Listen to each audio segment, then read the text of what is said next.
Eu estou aqui com o Hildo Duarte, que é professor de Geografia no Sul de Minas, e aqui em Passos, e nós vamos conversar hoje um assunto que tem sido debatido com bastante exaustão, mas pouca gente sabe o conteúdo de que significa a tal reforma da Previdência, que eu tenho dito sempre aqui que nós vamos fazer isso.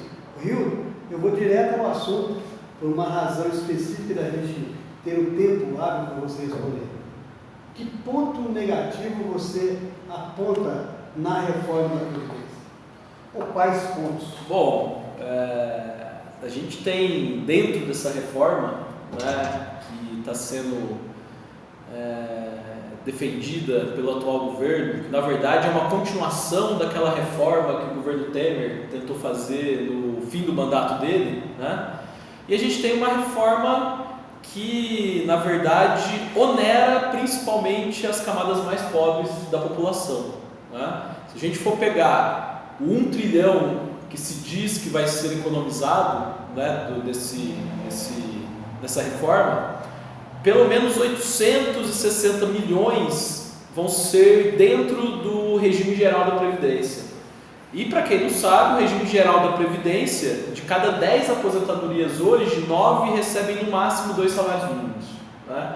Então esses 860 milhões basicamente vai ser economizado justamente por essa camada mais pobre da população que ganha no máximo 2 salários mínimos, se aposenta no máximo com 2 salários. Então é daí que vai vir a maior parte do dinheiro que eles dizem que vai ser economizado. Basta lembrar que talvez o ponto mais cruel da reforma é exigir que para ter 100% do benefício, o trabalhador tem que comprovar 40 anos de contribuição. Pelo que eu andei estudando e vendo, não vai ser mais 2 salários. O brasileiro que se aposentar, se essa reforma passar, o máximo que ele vai conseguir é 1 salário.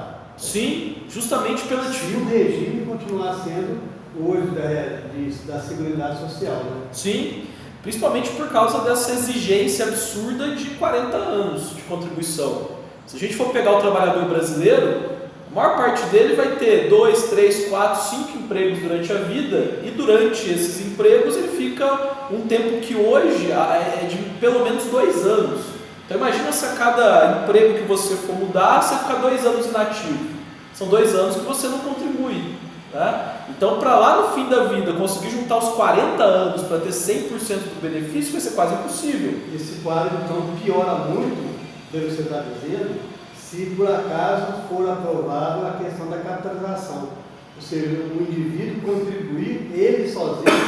Hoje é Estado, patrão e empregado que garantem a aposentadoria.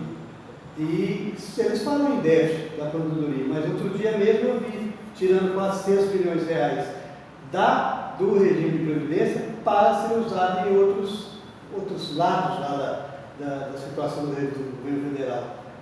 É mesmo? Você acha que a capitalização piora, como eu estou dizendo aqui, de uma maneira informal? Sim. Basta pegar o exemplo do Chile, né, onde o regime de capitalização foi aprovado ainda durante o governo Pinochet, na década de 80. Hoje no Chile, de cada 10 aposentados, 9 recebem 60% de um salário mínimo, por causa do regime de capitalização.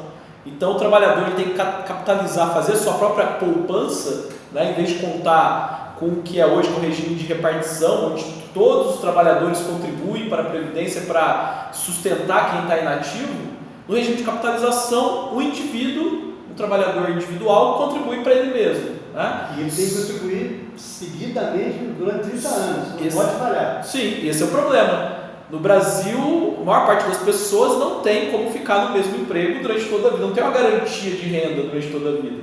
Então, cada vez que ele tiver um interstício de desemprego, ele não vai contribuir. Se ele não vai contribuir, então lá no fim, depois de 30 anos, 35 anos de contribuição, ele vai ter esses buracos, né, que vão impedir que ele tenha uma aposentadoria digna. Então ele vai ficar como no caso dos aposentados chilenos, com 60% de um salário mínimo, que é um absurdo.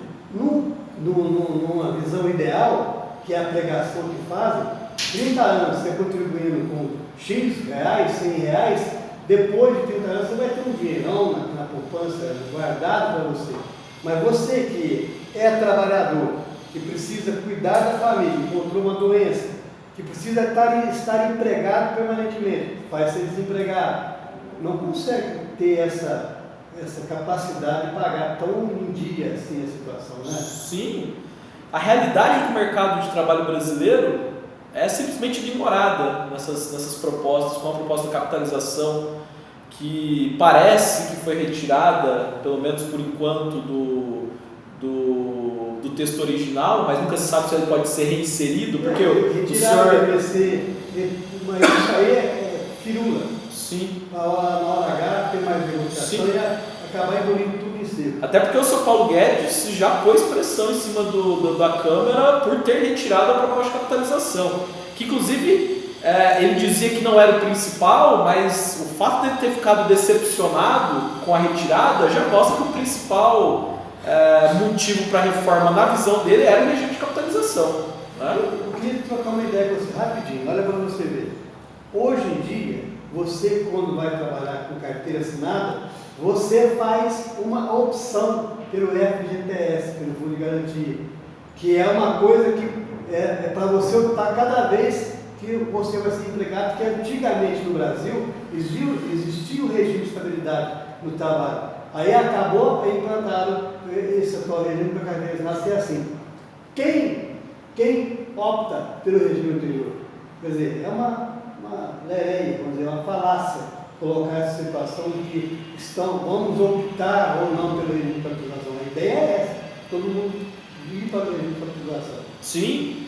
Imagina você até é uma pessoa que tem responsabilidade por seu trabalho, como professor de uma instituição federal. Imagina um cidadão que bateu na porta de um emprego, aberta a vaga para ele, coloca na mesa, você entra nesse emprego se você optar pelo regime de capitalização. O que você acha? Com a família passando necessidade? Com certeza ele vai entrar no regime de capitalização. Na verdade, é uma falácia indicar que isso vai ser... não vai ser obrigatório, né? A gente sabe como funciona o mercado de trabalho brasileiro, a gente sabe como funciona o patronato brasileiro, né? Que as coisas que não são obrigatórias viram obrigatórias para você permanecer no emprego ou ter acesso àquela vaga de emprego, né? E assim, é um desmonte incrível do sistema de previdência brasileiro, do sistema previdenciário brasileiro, né? Em nome de conseguir recursos para instituições financeiras, porque o regime de capitalização, por exemplo, ele é gerido por instituições financeiras, né?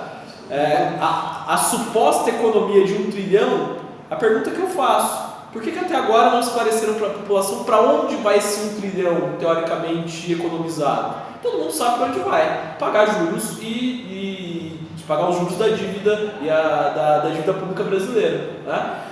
Que é algo que ninguém discute. Por que não discutir a dívida pública brasileira? Porque antes de uma reforma da Previdência a gente não discute se há termos da dívida pública brasileira que desobedecem a legislação internacional, como fez o Equador.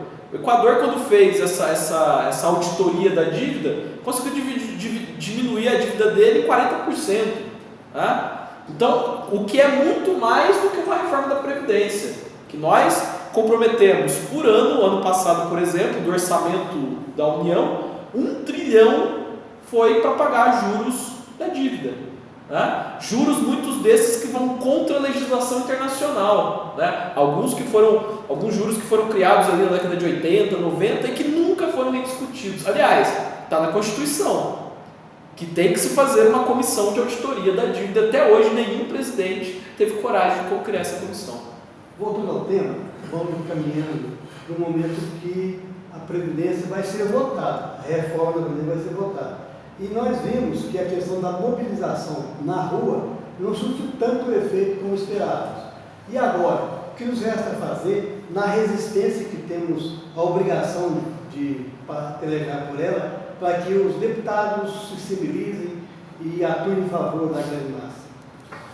Olha, hoje principalmente cada região do país, ou cada grupo, seja em movimentos sociais, seja por ações individuais, pressionar os deputados que são da sua região.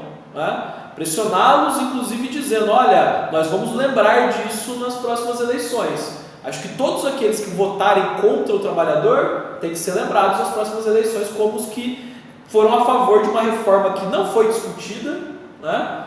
Não foi discutida pelos trabalhadores, só foi discutida entre o patronato, né? Entre o grande empresariado, né? Inclusive grandes empresários fazendo escritórios de lobby em Brasília para convencer os deputados a votarem a favor da reforma, sendo que na perspectiva da Previdência Social, qualquer mudança tem que ser democraticamente discutida, né? Então é uma reforma que está querendo ser impositiva, sem discussão alguma, e eu acho que agora é o momento de as pessoas, inclusive individualmente, pressionarem os seus deputados, né? Enviando e-mail, apesar das pessoas acharem que não, os deputados sim, quando a caixa de mensagens começa a lotar de e-mails, principalmente de e-mails vindos de pessoas que moram na região, que é a região onde ele se elegeu, eles se preocupam, né? Então eu acho que está na hora da gente começar a pressionar também os deputados federais para que revejam o seu posicionamento diante dessa reforma da Previdência. Muito obrigado pela sua entrevista, ajudando a esclarecer essa questão da reforma da Previdência e ver o ombro de quem ela vai cair. Obrigado pela sua participação com a gente. Obrigado, até mais.